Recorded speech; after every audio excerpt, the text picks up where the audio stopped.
서울 영등포구에 사는 50세 김석현 씨의 이야기입니다. 50세라. 인생 반백을 이렇게 사는구나. 병원 복도에 서서 진단서를 내려다봤습니다. 강경아. 의사는 술을 끊고 치료를 받아야 한다고 했지만 저는 그 말이 귀에 들어오지 않았습니다. 23세 처음 호스트바 문을 열었을 때가 엊그제 같은데 벌써 27년이 흘렀습니다. 주머니 속 휴대폰이 울렸습니다. 석현아, 미안한데 이제 가게 안 나와도 될 것 같다. 요즘 젊은 애들이 많이 들어오고 너 건강도 안 좋잖아. 무슨 말인지 알지? 사장의 목소리는 사무적이었습니다. 25년을 함께했건만 이별은 단 30초로 끝났습니다. 매니저 자리마저 잃었습니다. 저는 아무 말도 하지 못하고 전화를 끊었습니다. 이제 정말 끝이구나. 지하철을 타고 집으로 가는 대신 한강 다리로 향했습니다. 다리 위에서 아래를 내려다보니 검은 물이 철썩이며 저를 부르는 것 같았습니다. 지갑을 열어 낡은 지원서 한 장을 꺼냈습니다. 2000년 MBC 공채 탤런트 오디션 참가자 마이너스 김석현. 23째 얼굴이 서류 속에서 웃고 있었습니다. 이게 내 인생의 전부였나? 바람에 날린 종이 한 장이 제 발에 걸렸습니다. 무심코 집어든 전단지에는 사랑의 무료급식소 자원봉사자 모집이라는 글자가 적혀 있었습니다. 저는 한참을 그 전단지를 들여다보다가 천천히 다리 난간에서 물러났습니다. 한 번만 더 살아보자. 전단지에 적힌 주소를 찾아갔습니다. 사랑의 무료급식소라는 간판이 붙은 낡은 건물. 안으로 들어서니 따뜻한 국물 냄새가 코를 찔렀고 여기저기서 어르신들이 식사를 하고 계셨습니다. 저는 문 앞에 서서 망설였습니다. 어서 오세요. 식사하러 오셨어요? 단정한 단발머리의 여성이 앞치마를 두르고 다가왔습니다. 50대 중반쯤 되어 보였고 눈가에 웃음주름이 깊게 패인 얼굴이었습니다. 아니, 저는 말이 제대로 나오지 않았습니다. 그녀는 제 떨리는 손을 보더니 조용히 물었습니다. 괜찮으세요? 안색이 안 좋으신데. 저 봉사활동 하려고 왔습니다. 그녀는 환하게 웃으며 제 손을 잡았습니다. 정말요? 환영해요. 저는 이곳에서 봉사하는 박태은이라고 해요. 성함이 어떻게 되세요? 김석현입니다. 석현 씨, 여기 앉으세요. 먼저 따뜻한 국 한 그릇 드시고 시작해요. 그녀가 건넨 국그릇을 받아들고 저는 눈물이 날 것 같았습니다. 25년 만에 처음으로 누군가가 저를 사람처럼 대하고 있었습니다. 호스트바에서는 늘 가짜 웃음을 팔았고 누님들에게는 돈을 받는 관계였습니다. 가족들에게는 제가 뭘 하는지 숨기느라 거짓말로 일관했습니다. 하지만 이 여자는 아무것도 모르는 채 그저 따뜻하게 저를 대했습니다. 이런 게 진짜 인간관계구나. 국을 마시며 저는 다짐했습니다. 이곳에서만큼은 김석현이라는 이름으로 살아보겠다고. 그날부터 매일 급식소로 나갔습니다. 아침 일찍 나가서 식재료를 다듬고 어르신들께 밥을 나르고 설거지를 했습니다. 처음에는 손이 떨려서 그릇을 자주 떨어뜨렸지만 태은 씨는 한 번도 뭐라고 하지 않았습니다. 오히려 천천히 하세요. 우리 시간 많아요라며 웃어줬습니다. 한 달쯤 지났을 때 태은 씨와 단둘이 설거지를 하게 됐습니다. 석현 씨는 어떤 일 하셨어요? 손놀림이 익숙하신 걸 보니 서빙 일하셨나 봐요. 심장이 철렁했습니다. 예전에 술집에서 일했습니다. 아, 그러셨구나. 힘드셨겠어요. 술집 일이 쉽지 않잖아요. 태은 씨는 아무렇지 않게 말하며 제 어깨를 가볍게 두드렸습니다. 저도요, 남편이 살아있을 때 정말 힘들었어요. 도박빚 때문에 30년을 그렇게 살았어요. 남편 돌아가시고 나서야 빚에서 해방됐죠. 그랬군요. 그래서 이제는 제가 하고 싶은 거 하면서 살아요. 봉사활동도 하고 좋은 사람들도 만나고. 석현 씨처럼요. 태은 씨는 수줍게 웃었습니다. 저도 모르게 웃음이 나왔습니다. 25년 만에 처음으로 꾸며내지 않은 웃음이었습니다. 그날 저녁 태은 씨와 함께 커피를 마시며 이런저런 이야기를 나눴습니다. 태은 씨는 자식 이야기를 했고 저는 제 가족 이야기는 피했습니다. 석현 씨, 요즘 편해 보여요. 처음 왔을 때보다 얼굴이 많이 밝아졌어요. 태은 씨 덕분입니다. 태은 씨가 제 손을 꽉 잡았습니다. 그 순간 가슴 한구석이 따뜻해지면서 동시에 무너져 내렸습니다. 이 행복도 거짓말 위에 세운 거야. 석현 씨, 우리 애들 만나볼래요? 태은 씨가 조심스럽게 물었습니다. 저는 잠시 망설였지만 고개를 끄덕였습니다. 주말 태은 시집 근처 카페에서 만났습니다. 30살쯤 되어 보이는 정장 차림의 남자와 28쯤 되어 보이는 여자가 들어왔습니다. 얘들아, 이쪽이 석현 씨야. 급식소에서 같이 봉사하는 분이셔. 안녕하세요. 김석현입니다. 저는 일어나 정중하게 인사했습니다. 안녕하세요. 이권우입니다. 이동희예요. 반가워요. 둘 다 예의 바르게 인사를 받았습니다. 하지만 권우의 눈빛이 제 얼굴, 옷차림, 손목시계까지 훑는 게 느껴졌습니다. 동희는 밝게 웃었지만 어딘가 어색했습니다. 1시간쯤 함께 차를 마시며 이야기를 나눴습니다. 권우는 은행원이었고 동희는 초등학교 교사였습니다. 둘 다 어머니를 아끼는 게 느껴졌지만 동시에 저를 경계하는 것도 느껴졌습니다. 헤어지며 태은 씨가 물었습니다. 어때요? 우리 애들 괜찮죠? 네. 좋은 분들 같네요. 하지만 속으로는 다른 생각이 들었습니다. 탐탁지 않게 보는 눈빛이었어. 특히 권우. 그날 밤 권우와 동희는 어머니와 단둘이 남았을 때 물었습니다. 엄마, 그 사람 뭐 하는 사람이야? 봉사활동하는 분이라니까. 좋은 사람이야. 나이가 어떻게 되는데? 어디 사는데? 가족은 있어? 글쎄, 자세히는 몰라. 근데 그게 뭐 중요해? 착한 사람인데. 권우는 눈살을 찌푸렸습니다. 엄마, 너무 쉽게 믿지 마. 요새 이상한 사람들 많아. 내가 한번 알아볼게. 그날부터 권우는 석현을 뒷조사하기 시작했습니다. 태은 씨와 저는 점점 가까워졌습니다. 어느 봄날 함께 한강공원을 산책했습니다. 태은 씨는 제 팔짱을 끼고 벚꽃 아래를 걸었습니다. 석현 씨, 요즘 정말 행복해요. 저도 그렇습니다. 그때였습니다. 맞은편에서 익숙한 얼굴이 다가왔습니다. 화려한 가죽 재킷을 입은 남자, 강태식이었습니다. 석현 형님. 태식은 반갑게 소리쳤습니다. 저는 순간적으로 태은 씨를 다른 쪽으로 돌리려 했지만 태식은 이미 바로 앞까지 와 있었습니다.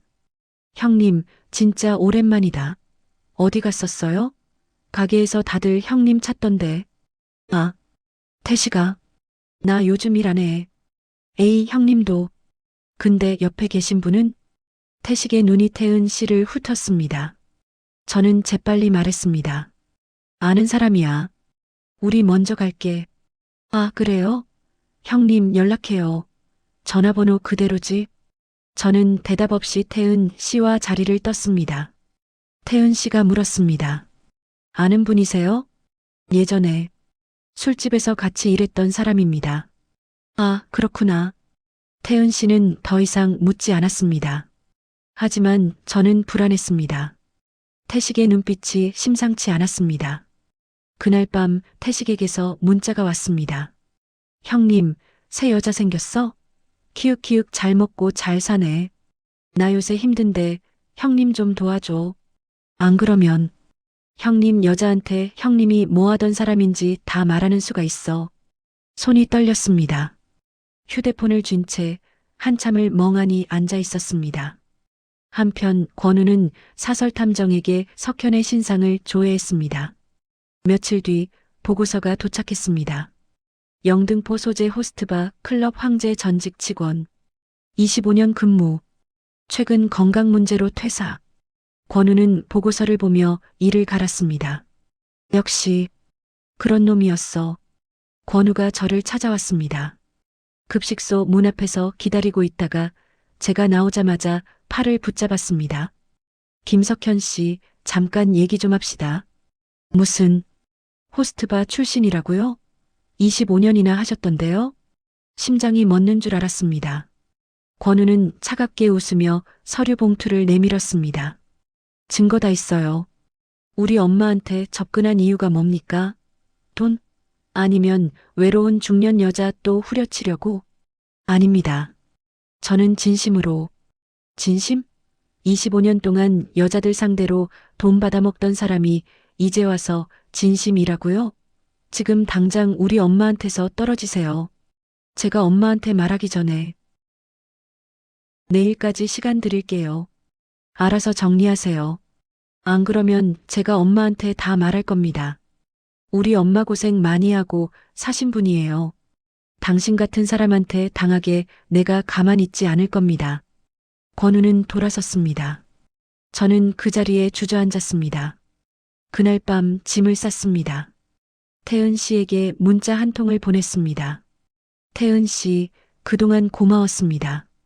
건강 문제로 고향에 잠시 내려가야 할 것 같습니다. 하지만 문자를 보내기 직전 문을 두드리는 소리가 들렸습니다. 석현 씨, 저예요. 문 좀 열어줘요. 태은 씨의 목소리였습니다. 저는 짐가방을 침대 밑에 밀어넣고 문을 열었습니다. 이 시간에 왜? 권우가 석현 씨 만났죠? 그 애가 집에 와서 화내는 걸 봤어요. 무슨 일 있었어요? 태은 씨의 눈빛은 걱정으로 가득했습니다. 저는 고개를 돌렸습니다. 아무것도 아닙니다. 석현 씨, 나한테 말해봐요. 뭐가 문제예요? 태은 씨가 제 손을 잡았습니다. 그 순간 더 이상 참을 수 없었습니다. 눈물이 주르륵 흘러내렸습니다. 죄송합니다. 제가, 저는 태은 씨 앞에 무릎을 꿇었습니다. 태은 씨, 저는 호스트바에서 25년을 보냈습니다. 태은 씨의 손이 살짝 떨렸지만 놓지 않았습니다. 23세 연예인 꿈을 포기하고 돈 때문에 그 일을 시작했어요. 반년만 하려고 했는데 스폰서들이 생기고 큰 돈을 쉽게 벌다 보니 손을 뗄 수가 없었어요. 방에서 저보다 10살, 20살 많은 여자들을 상대했어요. 돈을 받고 웃어주고 거짓말하고 그렇게 25년을 살았습니다. 목이 메었습니다. 하지만 계속 말했습니다. 가족들한테도 거짓말했어요. 술집 사장이라고, 성공했다고, 다 거짓말이었어요. 석현 씨, 40이 넘으니까 손님들 상대하기 늙어서 매니저 일을 했어요. 그러다 강경화로 그것마저 잘렸어요. 50이 되던 날, 한강 다리에 서서 죽을까 생각했어요. 태은 씨가 제 어깨를 잡았습니다.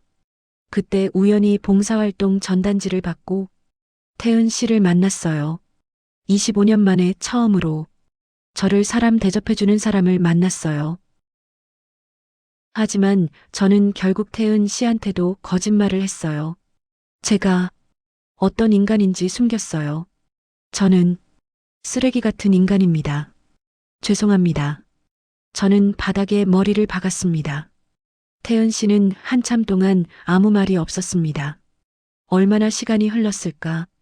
태은 씨가 천천히 무릎을 꿇고 제 얼굴을 들어 올렸습니다. 그녀의 눈에도 눈물이 가득했습니다. 그때 당신 정말 힘들었겠네요. 네. 23세 꿈이 무너지고 어쩔 수 없이 그 일을 시작했을 때 얼마나 괴로웠을까요? 매일 밤 거짓 웃음을 지으면서 얼마나 자신이 싫었을까요? 태은 씨, 석현 씨, 나도 남편 때문에 30년을 거짓으로 살았어요. 남들한테는 행복한 척, 괜찮은 척. 다 거짓말이었어요. 그러니까 알아요. 거짓말 속에 갇혀 사는 게 얼마나 고통스러운지. 태은 씨가 제 손을 꽉 잡았습니다. 이제 그만 용서하세요. 자기 자신을. 하지만 자식분들이, 애들은 내가 설득할게요. 시간이 걸리겠지만 언젠가는 이해할 거예요. 내가 당신을 왜 선택했는지, 왜 저를 받아주시는 겁니까? 태은 씨는 눈물을 닦으며 웃었습니다. 석현 씨가 진짜 나쁜 사람이었으면 25년 전에 그 일을 시작할 때 양심의 가책도 안 느꼈을 거예요. 진짜 나쁜 사람은 후회도 안 하거든요. 근데 석현 씨는 지금 이렇게 눈물 흘리잖아요. 저는 태은 씨를 꽉 껴안고 울었습니다. 50년 인생에서 처음으로 누군가 앞에서 진짜 제 모습으로 울었습니다. 6개월이 지났습니다. 저는 작은 원룸을 얻어 조용히 살고 있습니다. 매일 아침 급식소에 나가고 태은 씨와 함께 봉사활동을 합니다. 오후에는 일도 시작했습니다. 권우와 동희는 아직도 저를 완전히 받아들이지는 못했지만 어머니의 행복한 얼굴을 보며 조금씩 마음을 열고 있습니다.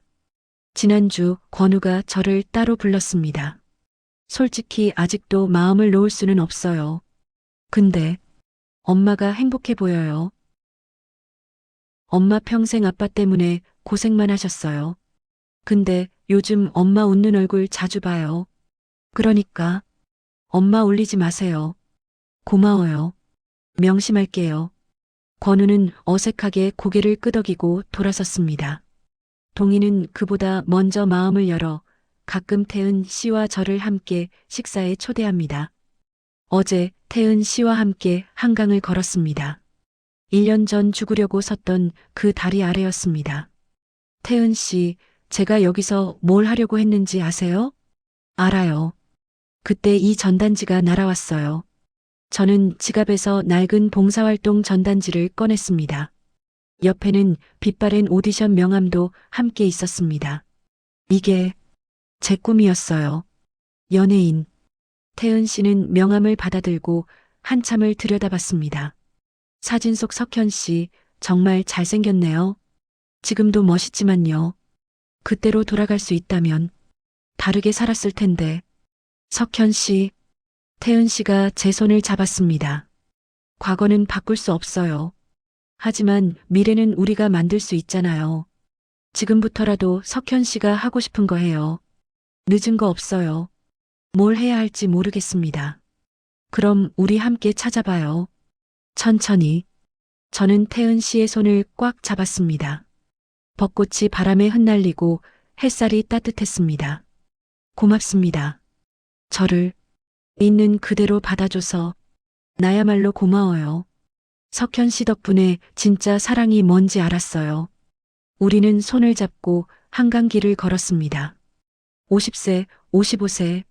늦은 나이지만 이제야 진짜 인생이 시작되는 것 같았습니다.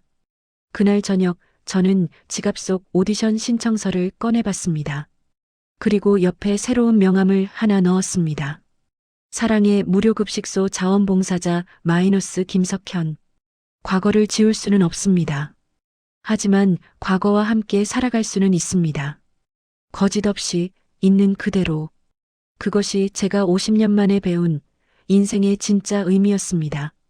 석현 씨는 25년간의 숨겨진 과거를 고백하고 태은 씨의 용서를 받아 새로운 삶을 시작했습니다. 누구에게나 부끄러운 과거는 있습니다. 중요한 것은 그 과거를 인정하고 진심으로 변화하려는 용기입니다. 여러분은 석현 씨의 선택에 대해 어떻게 생각하시나요? 그리고 태은 씨처럼 누군가의 과거를 받아줄 용기가 있으신가요? 댓글로 여러분의 생각을 나눠주세요. 석현 씨와 태은 씨의 새로운 인생을 응원해 주시면 감사하겠습니다. 아무의 사랑 아픈 배신 짜릿한 복수 황로배사